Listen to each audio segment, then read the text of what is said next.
Assalamualaikum warahmatullahi wabarakatuh, saudara-saudariku kaum muslimin wal muslimat rahimakumullah. Alhamdulillah hari ini masih bisa bertemu lagi di channel ADRS Official. Nah, hari ini kita bakal ngebedah sebuah materi visual yang jujur aja dalam banget maknanya.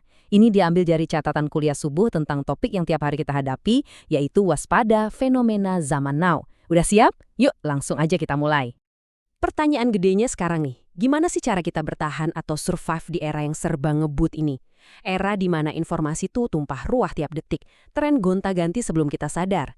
Gimana caranya kita jagain diri, keluarga, dan hati kita biar nggak ikut terseret arus yang sering bikin kita kehilangan ketenangan?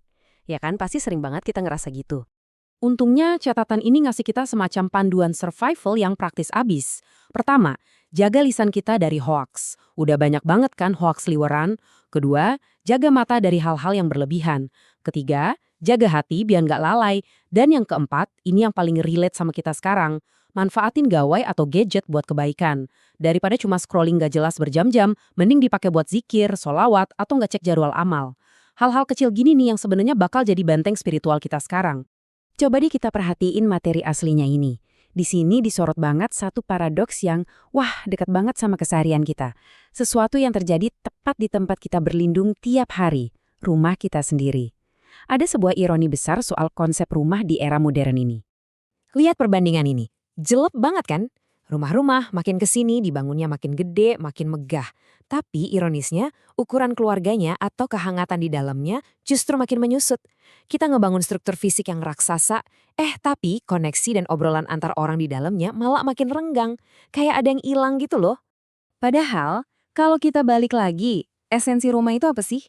Coba kita renungin terjemahan surah An-Nahl ayat 80 ini. Dan Allah menjadikan bagimu rumah-rumahmu sebagai tempat tinggal. Kata tempat tinggal di sini maknanya sakan, atau tempat yang benar-benar ngasih ketenangan dan kedamaian sejati.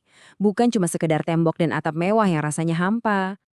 Terus gimana dong cara ngebalikin kedamaian itu? Kuncinya ternyata ada di adab. Ada panduan cakep banget dari surah An-Nur ayat 27 dan 28. Jangan masuk tanpa izin, ucapin salam ke orang rumah. Kalau nggak ada orang, ya jangan nyelonong masuk. Terus misal tuan rumah minta kita balik, ya kita harus ikhlas buat balik. Menghidupkan lagi adab-adab basic kayak gini, rasa hormat dan salam. Nah inilah yang bakal niupin lagi ruh ketenangan ke dalam rumah kita. Oke, sekarang kita agak cepetin dikit ya ritmenya. Abis ngebahas soal rumah, sumber kita ini ngejabarin rentetan kontradiksi luar biasa di masyarakat luas. Ini dia, ironi dan realita di zaman now yang benar-benar jadi potret krisis di sekitar kita saat ini. Siap-siap, karena ini bakal kerasa banget.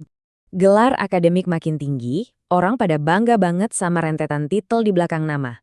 Tapi coba lihat realitanya. Akal sehat atau common sense di tengah masyarakat malah sering banget kelihatan rendah kan? Ternyata kepintaran akademis di atas kertas itu nggak otomatis menjamin kebijaksanaan di dunia nyata. Lanjut ke soal kesehatan. Kita sekarang hidup di era teknologi medis yang paling canggih sepanjang sejarah manusia.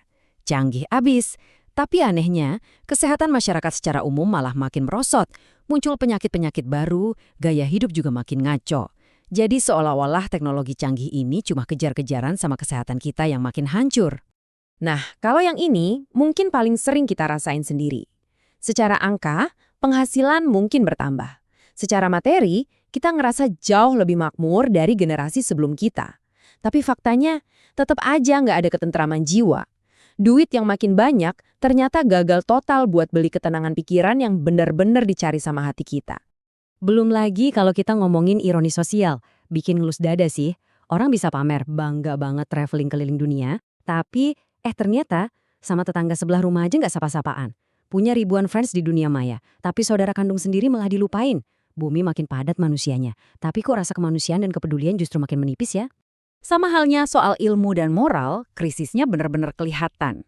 Kualitas ilmu pengetahuan emang tinggi, tapi kualitas emosi atau IQ makin rendah. Pengetahuan tuh gampang banget didapat, bagus-bagus lagi, tapi kebijaksanaan makin memudar. Dan yang paling bikin miris, ilmu makin luas tersebar di mana-mana, tapi adab dan akhlak malah pelan-pelan lenyap. Kalau teman-teman lihat lagi dokumen sumber aslinya ini, lihat deh betapa panjangnya daftar paradoks ini. Ini bukan sekedar kebetulan 1 atau 2 kasus doang loh. Ini beneran penyakit sosial skala masif yang lagi mewabah di zaman kita sekarang. Bukti-bukti ini seakan nyadarin kita kalau masalah ini tuh benar-benar nyata dan mengepung kita. Misal nih, kita ambil contoh yang lain. Zaman sekarang belajar makin gampang. Mau cari apa aja tinggal ketik di handphone, sedetik langsung muncul. Tapi, ironisnya, seiring dengan kemudahan instan itu, sosok guru, orang yang nurunin ilmu sekaligus keberkahannya, justru makin kurang dihargai dan kurang dihormati. Atau lihat yang satu ini. Pasti banyak dari kita yang senyum getir dengernya. Ada yang rela ngabisin jutaan buat pakai jam tangan mewah di tangannya. Tapi faktanya, mereka selalu ngerasa kurang waktu, hidupnya keburu-buru terus, dan anehnya malah sering datang telat. Paradoks banget kan? Dan ini nih puncaknya. Tontonan makin hari makin banyak, membanjiri layar HP dan TV kita tiap hari. Tapi tuntunan hidup yang benar justru makin berkurang. Akibatnya apa? Tontonan yang kurang mendidik itu perlahan berubah jadi tuntunan hidup. Yang udah rusak akhirnya makin hancur. Semacam lingkaran setan kerusakan moral. Sekarang, coba kita pelanin ritmenya sebentar. Mari kita resapi kalimat ini dalam-dalam. Akhir zaman tampak jelas di hadapan kita, kawan. Setelah ngebahas semua ironi tadi, mulai dari hancurnya adab sampai lunturnya kemanusiaan, kita benar-benar diajak mikir. Tanda-tanda ini bukan cuma teori belaka, tapi ini kenyataan pahit yang nandain fase zaman yang lagi kita jalani. Terus, buat ngadapin realitas seberat ini, materi kita ngasih sebuah perisai spiritual yang diajarin langsung sama Rasulullah SAW. Yuk kita amalkan doa ini. Ya Allah, aku berlindung kepadamu dari siksa jahanam dan siksa kubur, dan fitnah kehidupan dan kematian, serta keburukan fitnah Masihid Dajjal. Di era yang serba bingungin ini, minta perlindungan ke Allah itu udah jadi hal yang paling mutlak. Jadi, apa kesimpulan buat kita bawa pulang dari bedah materi ini? Ada 3 langkah muhasabah atau introspeksi diri. Pertama, kita harus benar-benar sadar dulu sama kondisi perkembangan zaman yang memprihatinkan ini. Kedua, jangan cuma berhenti di sadar, kita harus berani buat berbenah diri. Dan yang ketiga, pesan simpel tapi kuat banget dari catatan ini. Jangan lupa sedekah. Kenapa? Karena sedekah itu nolak bala dan ngebentengin kita dari keburukan zaman. Gini ya, saudara-saudariku, fenomena zaman now ini emang banyak tantangannya. Tapi pertanyaannya sekarang buat kita semua, setelah ngeliat semua ironi tadi, apakah kita bakal diam aja nunggu terseret arus, atau kita mau mulai ngebentengin rumah dan jiwa kita mulai hari ini juga? Pilihan itu ada di tangan kita. Terima kasih atas perhatiannya. Mari kita tutup pertemuan ini dengan doa kafaratul majlis. Subhanakallahumma wa bihamdika asyhadu an la ilaha illa anta astaghfiruka wa atubu ilaik. Wassalamualaikum warahmatullahi wabarakatuh.